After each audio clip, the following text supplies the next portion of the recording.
ta gurin kizan taka ta bana jiran agogo. Kana wanke zuciyata ne kalamun ka in ka harbo, dafin so da na ji motsi na ka to sai ya zama sabo. Ina so na bayyana ne san kiya zangaren mafari, tsimi ne da baya jin duka kalamansa sun fi tsauri.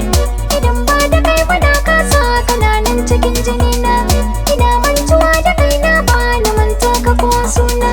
A tambayi na martabar ruhin kin kasa nuna baiwa, zuwa gobe ne rashi na ce ina fara yin fatalwa.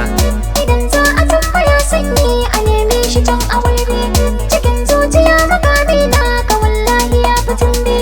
Na hargitse tunani na da ke kin jiyar uwata, faɗa min abin da ya dame